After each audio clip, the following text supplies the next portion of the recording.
So we all grow up and we're all growing and we're all learning. But if your apology about dissing and saying something terribly horrible about black women needs an apology, you already know you're doing it wrong.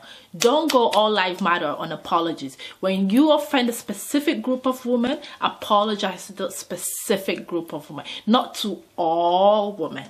Because you know, you offended, your tweet was about one specific group of women who are always supposed to be the mule for all of y'all. I said all of y'all like American, but I'm not.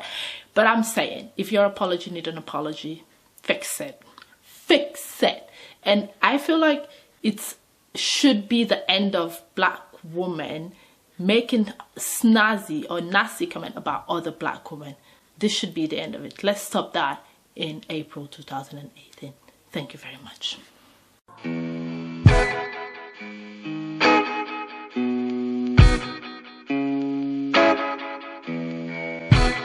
One question: when, in what lifetime, how, in what ways have dark-skinned black women offended you ever?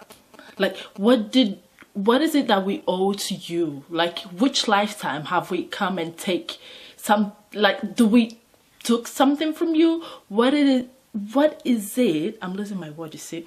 What is it about us, this melanin, that makes you uncomfortable and makes you feel like you need to always call us ashy? And you know what? You need to use us as a rite of passage to become relevant, I guess. No, but as A-list. I mean, in the matter of a week, yeah, how many celebrities who are women, I'm not even talking about the men because, you know, I don't want to engage about them saying things about dark-skinned black women, have actually come out with a tweet that might be 2 years old or 3 years old, or even have a whole account to diss dark-skinned black women. Why are you dissing us? What did we, like, let me gather my thoughts. What have we done to you? And every time we want to talk about colorism, yeah, it's always coming from this place of dark-skinned black women are jealous, bitter, because, you know, yeah, I mean, I don't love my melanin enough, you know, so I have to be bitter or jealous.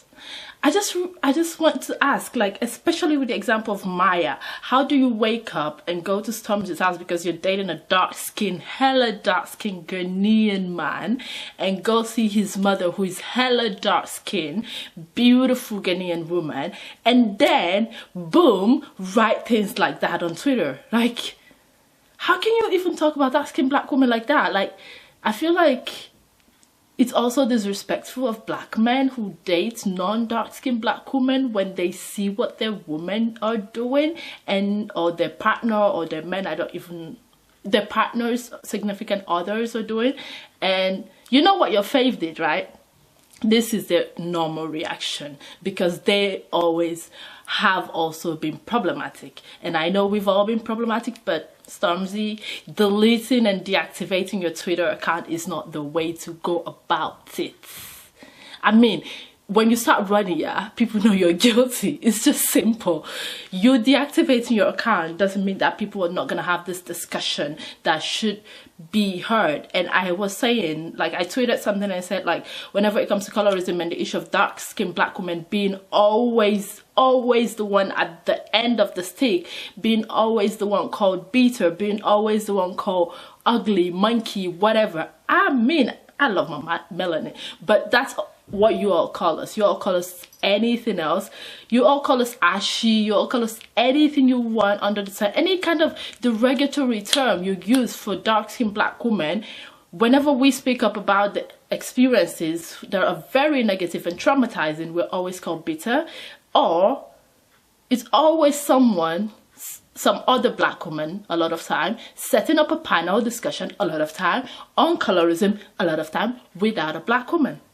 So I was even saying, you know what, I'm not even going to say anything about it. And then I tweeted, I said something about, until you pass the mic to dark-skinned black women when it comes to issues of colorism, and allow yourself to listen engagingly listen and not listening to respond, but listening to learn, then we will have a concrete discourse, and then we can actually move on within our community about this issue.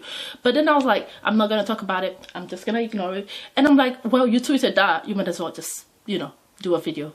2-minute, 5-minute this video and just talk about it. And I feel like, you know what, I'm not gonna be waiting around for someone to pass me the freaking mic. I'm not gonna be waiting around for someone to build a table for me. I'm gonna shake the table, flip it, and come to you and tell you that I am here to say, you're dark-skinned black women there. We all know we've been bad. We all know we're not bad in a bad way, like we're dope. Like this melanin that all of you in the summer would carry yourself to somewhere to get tanned or even pay for tanning, but you're here dissing us for having it abundantly.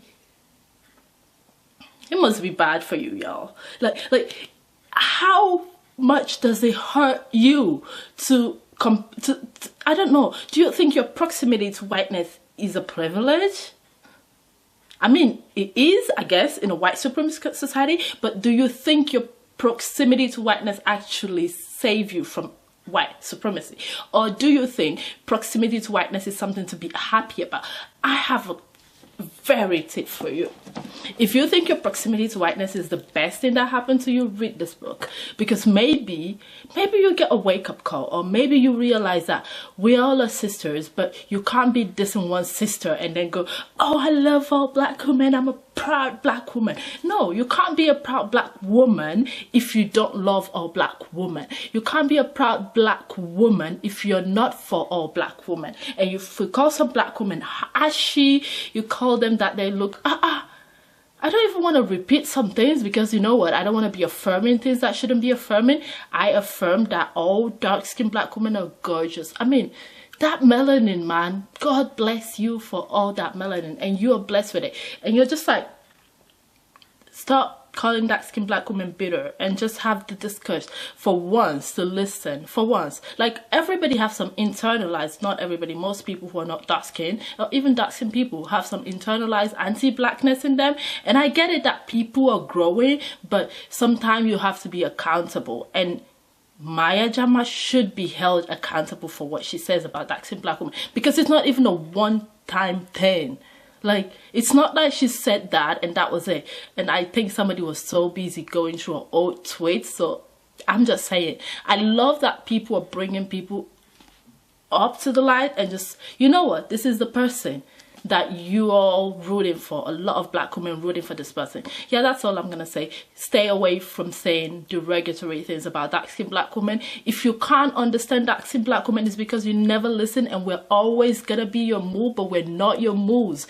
We're not here for you to ride on our backs all day, ride on our activism, use our activism to get privileges and spaces and access to things, and then you turn around and be like, what should I do today? Let's tweet something derogatory about all dark-skinned black women, because you know what? We are individual, multifaceted, we are incredible, and the melanin in our skin is a blessing and not a curse. And I am not even going to be affirming anything and engaging anymore, but this is the video that I'm putting out because I realize that for me, waiting for someone to pass me the mic will never happen, but I'm passing myself the mic, which is the Rode mic I'm using to record this video, that we have not done anything to you, but you keep rooting for black women without black women. I mean, we're dark-skinned black women, so we're literally not gonna be your moles anymore, and we literally just need you to stop putting up panel discussions on colorism without us on the table, and for you to speak for us. We are human, and because we're darker or because of our shade doesn't mean that you have access to now use that as clout. Like, you can't get clout. Everybody want to be proud and big, but they use dark-skinned black women to get clout. Anyway, that's all I have to say. This is amazingly annoying thing that I don't like talking about, but I have to, because I don't want my dark-skinned beautiful young girls out there to think that they're less human than anybody because they're dark. No, you're beautiful. And this has been Adeola Naomi. from Distinguished Diva, thank you so much for watching, and share the video and let me know what has been the most derogatory things you've heard as a dark-skinned black woman, and how did you counter that narrative, because you know you're awesome and we all know you're incredible.